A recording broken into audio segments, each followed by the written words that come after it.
எங்கள் அப்பாவோட கடைசி காலத்தில் வந்து தன் புள்ள வந்து உருப்பிடுமா அப்படின்னு அவர் படுக்கையில் இருக்கும்போது அவர் கேட்டபோது, வர்ணம் படத்தில் நடித்த ஃபோட்டோ காமிச்சு, கவலைப்படாத உன் புள்ள நல்லா வந்துடுவான் பாரு, எனக்கு நடிக்க வருது பாரு அப்படின்னு அந்த படத்தை ஃபோட்டோ நான் காமிச்சிருக்கேன். அதனால் வந்து ஸோ எப்படி பார்த்தாலும் சில மூமெண்ட் வந்து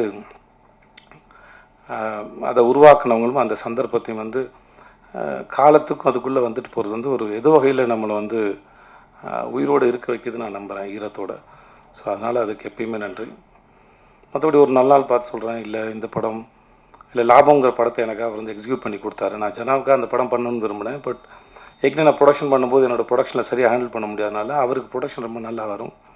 அதனால் அவரை கூப்பிட்டு, சார் ஜனா சாரோட படம், ஸோ இதை நீங்கள் வந்து எனக்காக பண்ணி கொடுக்கணும்னு சொல்லி எனக்காக வந்து பண்ணி கொடுத்தது அவர் தான். ஸோ அவர் எனக்கு அதுக்கும் ரொம்ப நன்றி. ஸோ அதனால் இது அந்த நான் அவருக்காக நிறையா விட்டு கொடுத்தேன் அந்த மாதிரி எதுவும் இல்லை. ஸோ அவர் பண்ணது நிறையா எனக்கு பண்ணியிருக்கார். ஸோ ரொம்ப ரொம்ப நன்றி சார்.